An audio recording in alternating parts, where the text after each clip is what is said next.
جس کا ایمان پہ خاتمہ ہوا اس کے لیے جنت واجب. من مات یشرک باللہ وجبت لہ النار، جو کفر پہ مرا اس کے لیے دوزخ واجب. عملان بامثالہما، دو عمل کی جزا واجب، دو عمل برابر. من عمل سیئۃ جزی بہا، جو برائی کرے گا ایک کا بدلہ ایک برائی کی سزا. من ہم بحسنۃ جزی بہا، جو نیکی کا ارادہ کرے گا ایک نیکی لکھی جائے گی. عملان بامثالہما، دو عمل کی جزا برابر. وعمل بعشر امثالہ، ایک عمل کی جزا 10 گنا. من جاء بالحسنۃ فلہ عشر امثالہا، جو ایک نیکی کرے گا کم از کم 10 لکھا جائے گا. وعمل ب700 ضعف، ایک عمل کی جزا 700 گنا. ایک عمل کی جزا 700 گنا. من انفق فی سبیل اللہ فلہ بکل درہم 700 درہم، جو ایک درہم اللہ کے نام پر خرچ کرے گا 700 گنا لکھا جائے گا. یہ میرا نبی بتا رہا ہے. دو عمل واجب ان کی جزا، دو عمل برابر، ایک عمل 10 گنا، ایک عمل 700 گنا.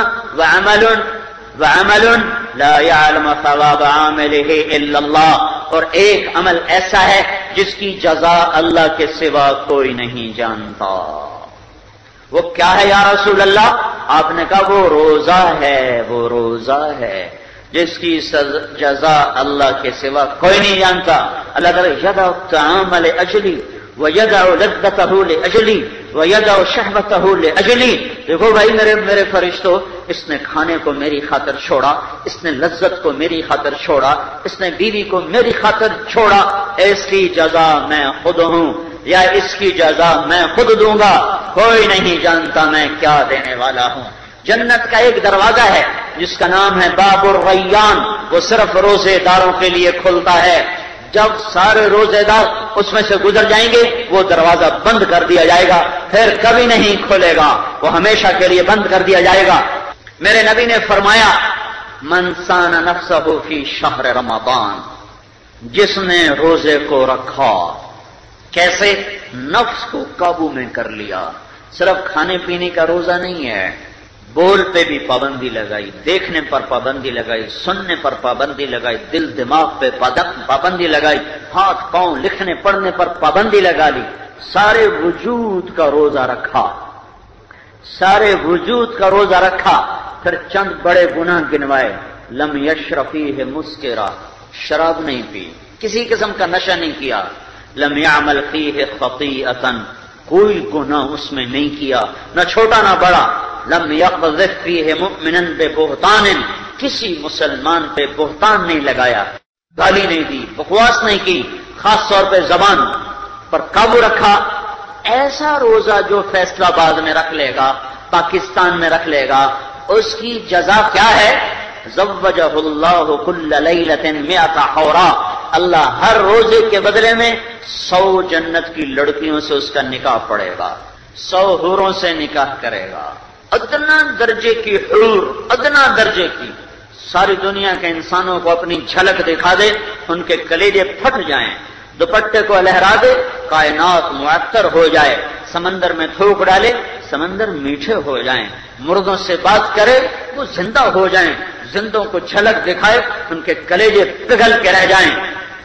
یہ ادنا درجے کی ہے، ادنا درجے کی.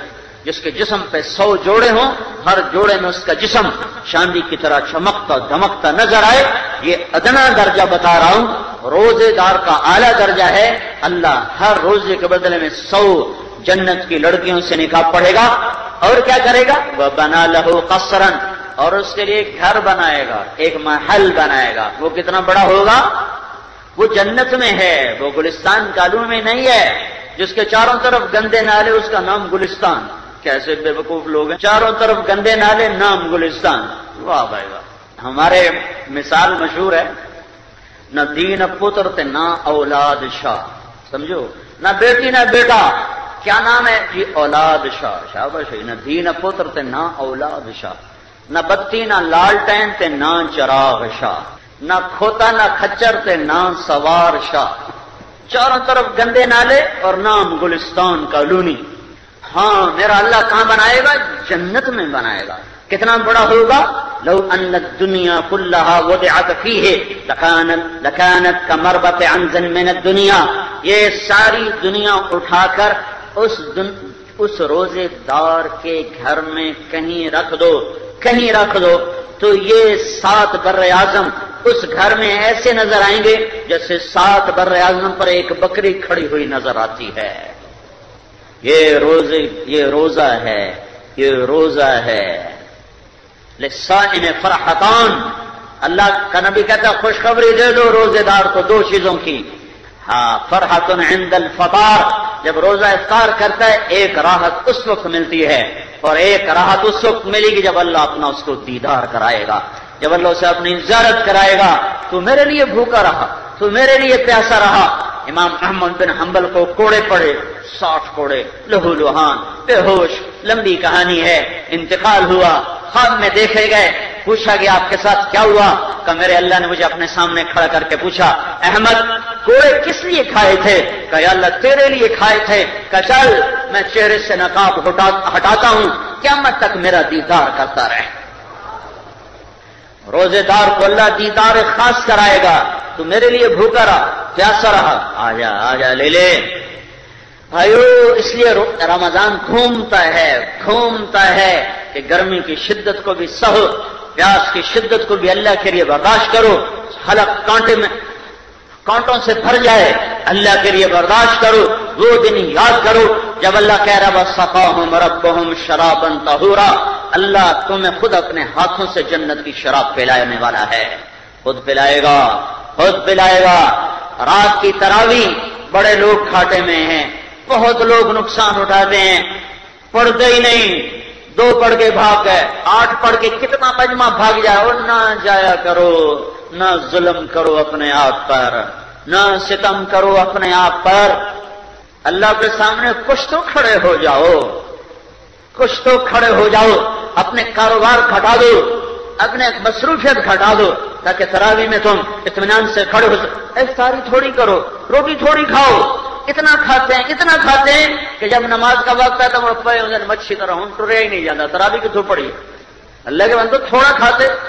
سارے روزے کا نفع برباد.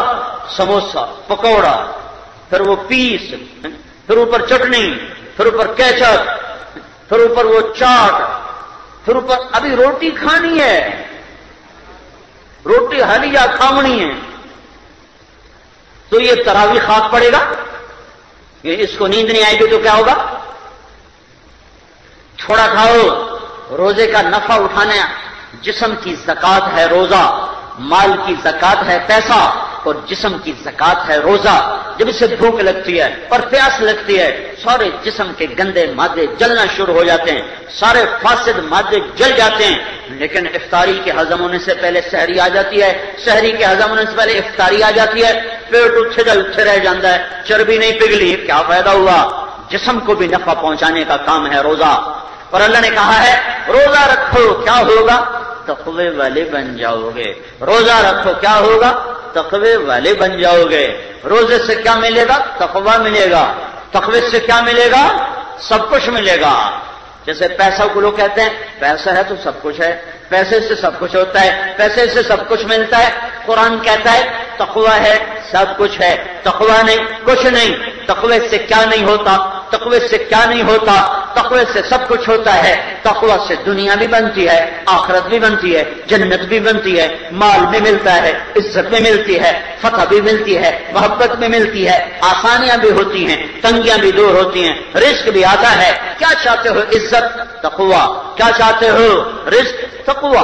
کیا چاہتے ہو؟ جنت؟ تقوی. کیا چاہتے ہو؟ فتح، سربلندی؟ تو تقوی.